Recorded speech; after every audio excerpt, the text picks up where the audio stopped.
Welcome to our dining guide for the Seabourn Ovation and by default Seabourn Encore, which is her sister ship. Having sailed on the inaugural voyages of both ships, we know they're almost identical apart from some minor tweaks to the interior decor. The dining venues are all the same and our experience on both ships is very similar.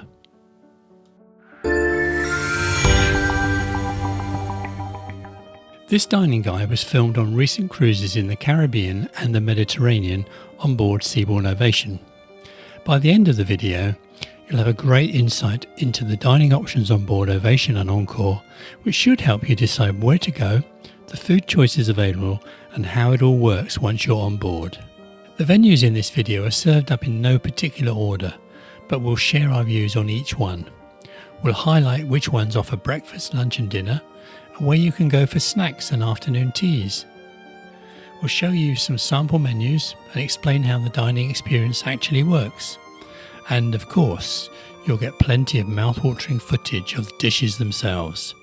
Welcome aboard the Seabourn Ovation. Let's eat. Okay, so let's get started. The way Seabourn works is that all the restaurants are open seating and you can dine when, where and with whom you want. In terms of the number of dining options on board, you're spoilt for choice even though Seabourn Ovation is a relatively small ship. In total there are 5 main dining venues and these are all open seating apart from Solis and some themed evenings in the Colonnade. There is no need to book. Before we dive right in, it's worth mentioning this handy little dining guide which is delivered to your suite each day. It shares all the menus for every restaurant on board, helping you to plan where to eat. Great idea. Simply known as the restaurant and located midships on deck 4, this is the main dining room for the ship. Designed by Adam D. Tahani, the famous hospitality designer based in New York, the restaurant is a space which has a soft contemporary feel, although the ceiling does feel low in places. In the central space, there's a cathedral-like ceiling with stunning lighting, which makes it perfect for larger tables or indeed hosted tables. As previously mentioned, Seabourn operates an open dining policy where no booking is required and you can dine when and with whom you wish. There are tables of 2, 4s, 6s and up to 10 guests, which makes it ideal for group events or multi-generational meals. This is the more elegant of the dining venues and seats about 400 guests. Interestingly, Seabourn still offers hosted tables with officers or entertainment staff.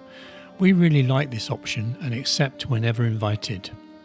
The dress code in the restaurant is relaxed and generally elegant casual, with 1 or 2 formal nights on each voyage. On arrival at the restaurant, the hostess will greet you and allocate your table based on how full the restaurant is. Window seats always get taken first, as do the stations with the known best servers. But there is strictly no reserving of your favourite table.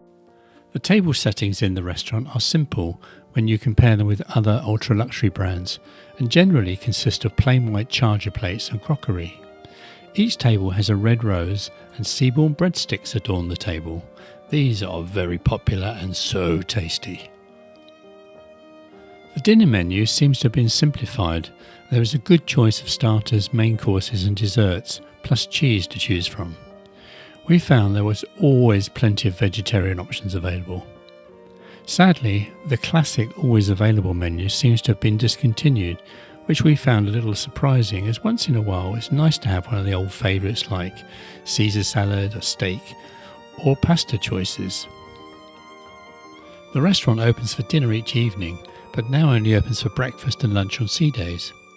As we love to avoid buffets at breakfast time, we found this a little disappointing. On every cruise there's a chef de cuisine special dinner. It's a 7-course tasting menu of signature dishes created and prepared by the executive chef on board. An alternative vegetarian rich menu is also available. This is not to be missed as it's one of the culinary highlights of the voyage. The menu includes a starter, a soup dish, a pasta dish, followed by a palate-cleansing sorbet, before the entree choice of either meat or fish, and a dessert, all finished off with a selection of petit fours. Up on Deck 9 you'll find the Colonnade, which is Seabourn's self-service buffet-style dining venue, with seating both inside and outside under a lovely canopy, which provides welcome shade in hotter regions. The only downside to the Colonnade is when large numbers of guests show up for breakfast or lunch at the same time, or if the outside space is closed due to bad weather. Then it can be a bit of a challenge to find somewhere to sit. We always try to arrive early to be sure of a good table. There's a wide range of tables and a few cafe-style bar stools, as well as the large outdoor terrace which is heated to enable all-weather al fresco dining. The Colonnade usually opens from 7 until 9 am and is the most popular venue on the ship for breakfast. On sunny days, the aft outside space gets full very quickly, so be sure to turn up early. Breakfast includes all the usual offerings such as pastries, yogurts, smoothies, cereals, fruit and berries from a buffet. There's also a huge choice of cooked items from the serving station.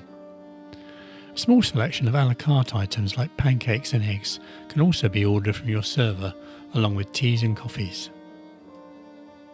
At lunch, the Colonnade offers a buffet salad bar and some pre-made options and hot dishes. These are quite often themed to the region in which you're sailing and include daily specials, local fish, regional dishes and a soup of the day. Burgers and hot dogs can also be ordered from your waiter. There's a separate dessert section plus 4 flavours of gelato are available from the Seabourn signature vintage style gelato cart. Dinner typically starts at 6 o'clock, but may be opened earlier to accommodate passengers going out on evening tours. It's generally a themed menu with table service, with some which require a reservation. Menu items are limited to 3 starters, 2 mains and a dessert, so not the best option for picky eaters or vegetarians. During a market dinner, a display table may be set up as a special addition to the buffet, with local items purchased from the previous day's shopping with the chef outing. These are always excellent evenings and a great way of experiencing local regional cuisine. Solis is located at the aft of Deck 8 and is open from 6 till 9 pm, and reservations are essential.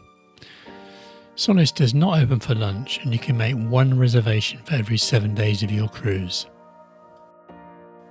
This beautiful restaurant, by reservation only, was formerly the Grill by Thomas Keller. It's small, having about 80 covers with tables for 2, 4, 6 plus a few larger tables.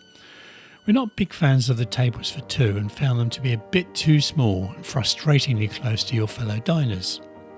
The bench-style seating at the rear of the restaurant felt uncomfortably low.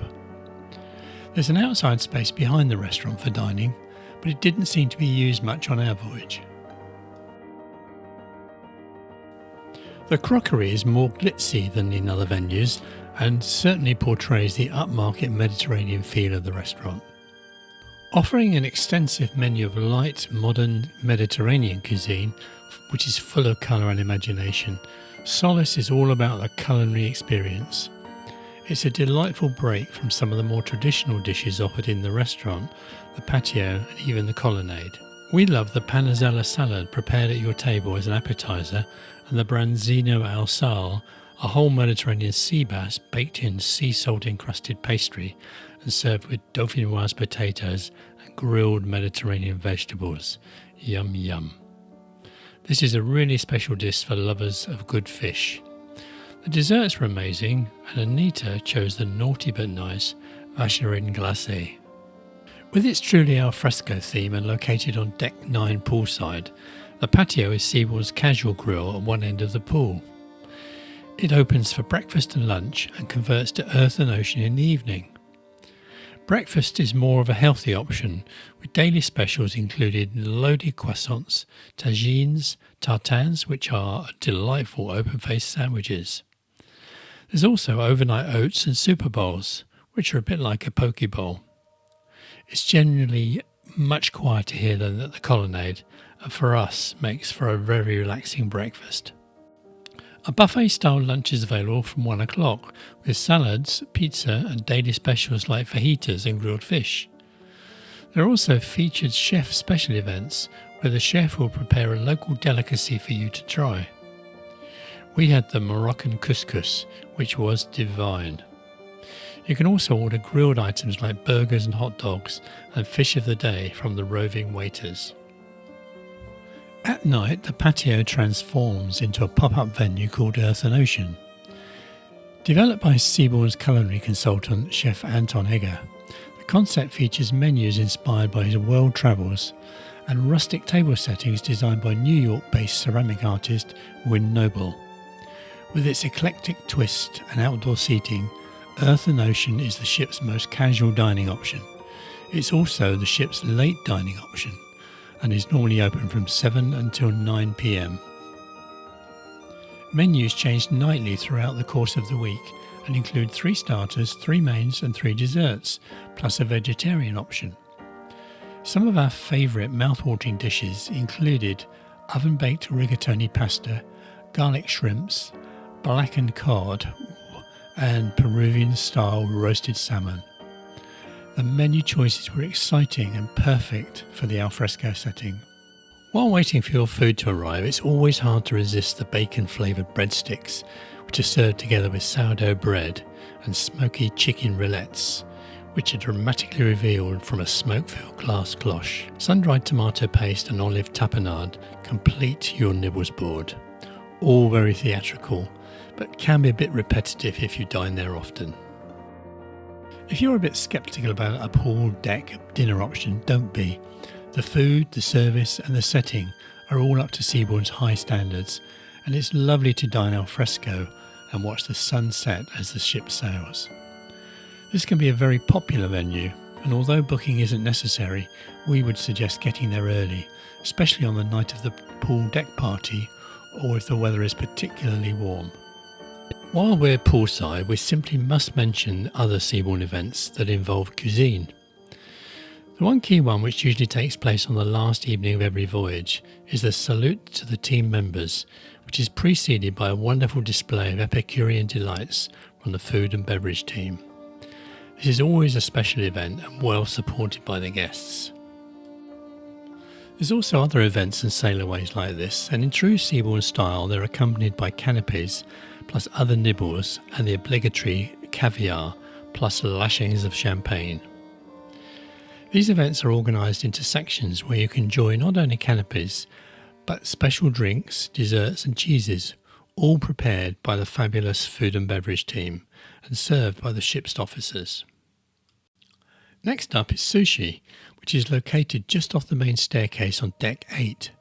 It's a cosy little venue with about 30 covers, mostly in tables for 2, but with a few tables of 4 and some seating around the sushi counter. Sushi is open for lunch from midday until about 2 p.m. and from 6 till 8:45 in the evening. No reservations are required. The menus in Sushi are different at lunch and in the evening. At lunch you can choose from various bento boxes with cooked options like miso salmon, ramen noodles and teriyaki chicken. The boxes include salads, miso soup, rice and pickled vegetables. And you get to use chopsticks and jire renge, which are the deep ceramic spoons, although you can ask for knives and fork if you wish. In the evening, it's all about the sushi and sashimi. You can start with small plates, such as bonito tataki, eat salads topped with a light sesame dressing, or share a bowl of edamame beans. Items like tuna akami, salmon or squid are served either as sashimi or nigiri, and specialty rolls are also available. You should just be aware that you can't order from the dinner menu at lunchtime, nor can you order from the lunch menu at dinner. Sushi menus have a few vegetarian options, but not many. There's nothing quite like Seabourn Square. Located on deck 7 aft, and also housing guest services and the future cruises desk, this is a busy spot. Open from 6:15 to 6 p.m. in the evening. This is a great place to meet, mingle and relax, especially because at the front of Seabourn Square is the cafe. The coffee served here is freshly roasted in their own coffee roaster, and the barista prepared coffee is strong and rich, which is a great complement to the light breakfast options available at the food counter. Takeaway drinks are served in reusable ceramic cups. There are no additional charges for teas or coffees, and the assortment of muffins and light bites, right from fruit tart to grandma cake, shortbread and little chocolate pots, and finger sandwiches, tempts many of us even after a large breakfast. From mid-morning, the breakfast fare changes to a light lunch selection, offering finger-style sandwiches, cookies, biscotti slices of cake, and small bite-sized cakes. The good news is that light bites are available in Seabourn Square throughout the day until 6 p.m. At the end of the bar is a separate gelato station, which every day offers 5 or 6 different flavours of homemade gelato, which is all made on board by a special chef. We're not great ones for using room service, but if we were, it all stacks up quite well on Seabourn compared with other lines, and there's no charge for room service. Breakfast is still ordered in the traditional way of hanging a card with your order outside your door the evening before. Now, just a quick word on caviar. You can order this any time of the day, wherever you are on the ship, and this is a special treat that you'll only find on a few ultra-luxury lines like Seabourn. Located at the front of the ship on deck 11, the observation lounge is the place for afternoon tea. Boasting a 180-degree view over the bow of the ship, this is the perfect spot to enjoy the Seabourn special. Afternoon tea is served from 4 p.m. until 5, about twice a week. But you really do need to watch the daily programme to check which afternoons it's being served. It features a selection of loose teas by TWG and served in real teapots with a strainer and timer to let you know when to pour. Food is served on a 3-tier cake stand with a special selection of bite-sized sandwiches, cakes, scones and desserts. Afternoon tea is a must-do for us, and it's a very civilised way to while away your time at the end of the afternoon. For those guests who enjoy the privacy and relaxation of the retreat, there is one lesser-known dining option available here. Opening at 9 a.m, there's no breakfast served in the retreat, but you'll be offered a delightful fresh fruit plate on arrival. For lunch, you can choose from a healthy options menu unique to the retreat. We love the chop salad and club sandwich, all washed down with a fine champagne. Teas, coffees and snacks are always available and served by the wonderful retreat team. And finally, you should watch out for the special dinner under the stars in the retreat. This is a chargeable special event with gastronomic delights and a special crafted menu paired with the finest high-end wines. Great for a romantic special occasion. Well, that just about covers everything, and we hope you've really enjoyed watching this guide.